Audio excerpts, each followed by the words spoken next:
if the church opposes this, because it is biblical, it is scriptural, if a church opposes this, one of two things is going to happen. They're either going to conform to keep the money coming in from the convention, which what does that say about them? Or they're going to step out and do what they're going to do. And I believe that having a woman pastor means two things. You do not have a pastor and you do not have a church. You've got an organization that has a female leader appointed who gets up and maybe preaches from the Bible, who knows? In some of the reading that I did about the Southern Baptist Convention for the purpose of making this video, it looks like that the convention, like most organizations in years past, have been a little more conservative, and I even saw the words more Calvinist leaning, being Baptist, and over the years has started to kind of lean more toward, and I'm not speaking of like political liberal versus conservative. I mean, church liberal versus conservative, which if you get too liberal, there's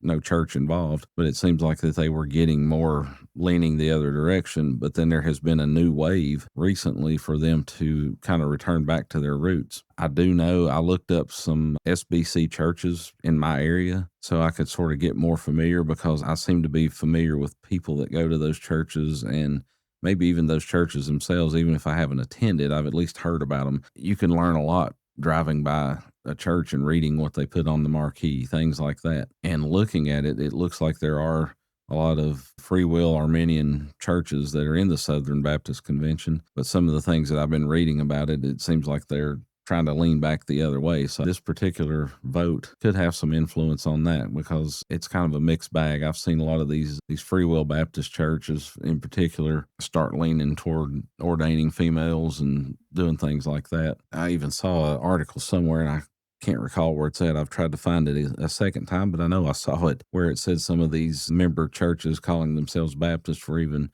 practicing pedo-baptism or baptizing babies, which is definitely a huge departure from the scripture. So I'll just real quickly summarize kind of what the points that I was trying to make here. And that is, one, I am glad and agree with the vote that the Southern Baptist Convention has taken, although I believe it was absolutely unnecessary, because it's already written in the Bible, very plain. And if you look to the Bible as your primary or even sole source of governance for your church, and there are some things the scripture doesn't address, so the church, yeah, they can, I'm not totally against any kind of creeds or covenants or anything like that. My thinking on those things is that you don't need to rehash what the Bible is already teaching